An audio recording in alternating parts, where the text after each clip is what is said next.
The stock intake plenum is all plastic. Correct. So you're upgrading it with more boost, but no cracks or separation or anything. Try not to break any of the connectors. We're going to be nice and careful. We've already taken the coolant line off, so zap that off, zap that off, zap that off. Take that bracket off so we can easily get the rest of these wirings section off. So, okay. Now we've got to be careful with this hose. Put it down there so nothing falls in it. Oh yeah.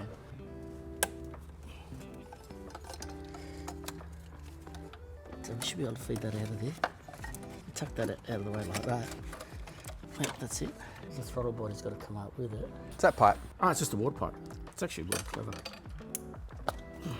Just connect that. Right, so that bolts that on and that on onto that, which means we're going to have to take that off. Shouldn't be too much drama. That's the only tricky bolt I can see. I could probably get it from underneath. We might be able to get it out of there without taking that off. Let's see how we go. Yeah. Like so. See that bracket? We need to pull that out of the way, I think. All right, the trouble is, I'm going to lose a bit of coolant here. More coolant.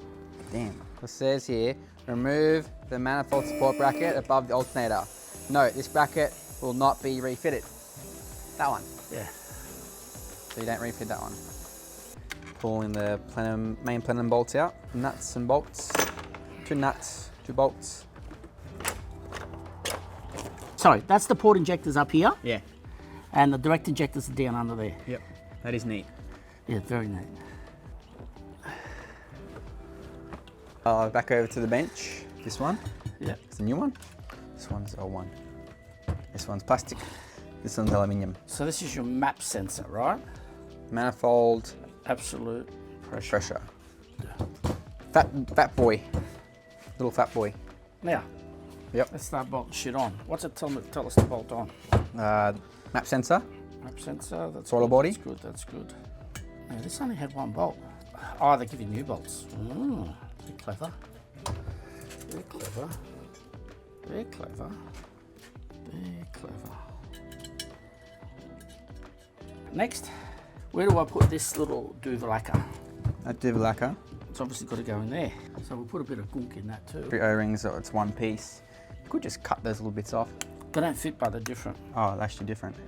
But there are new O-rings. So if you don't really like the new ones are just round. So you put a little bit of Just rubber grease. rubber grease to hold them in there. Otherwise they'll fall off when we're putting it in.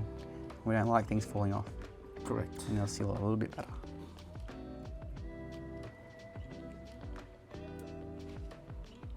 So now we'll wrap all that down. And they'll stay in there. They'll stay in there. But we're not gluing them in. Yeah, those bungs from the casting. Oh, that's extra outlets, vacuum, if you need any vacuum or boost pressure outlets for something. Oh, okay. So they give you extras. Right. And if you don't need them, you just plug them up. Well, yeah, you just plug them up if you're not going to use them, so we need to plug them up. Got it. Plug up the bungs. Don't need them. Plug up the bunks, that's right. Put it in. Intake plenum. Cool. Nice, isn't it? Yeah, that's pretty neat. Let's see how it goes. Let's fit it in. Let's get it in. See the white? Yeah. The way the hose faces.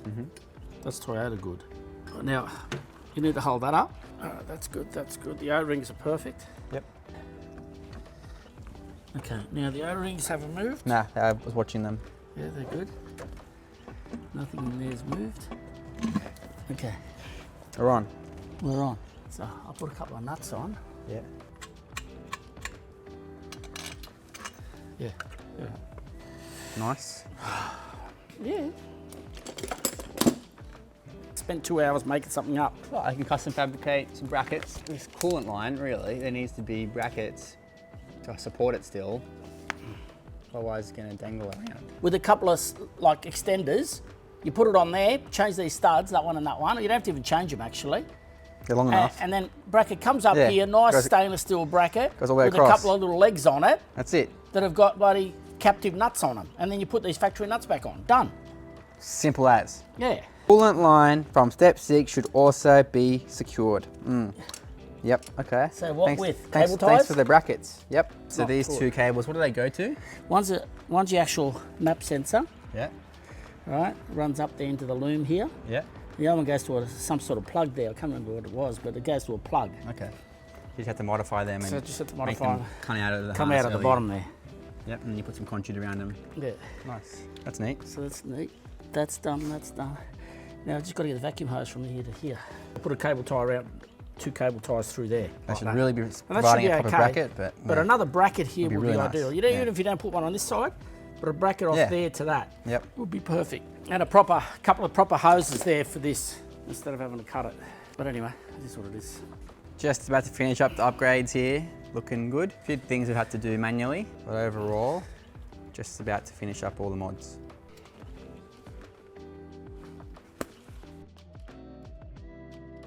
Start and idle. Yeah, start it up.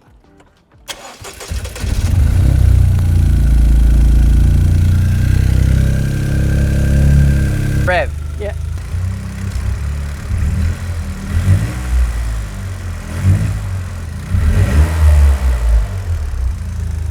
Bit more. Bit more. Bit more. One more. Okay, all right, let it run. I'm happy with that. No leaks or anything? Looking No. good? Happy? So just about done here with all of the upgrades. The Weldspeed intake plenum, the Kelford cams, the Kelford springs, Denside rocker retainers, GCG turbo, the head studs. Yeah, all went pretty well. There's a few things that could be better, but overall, job done.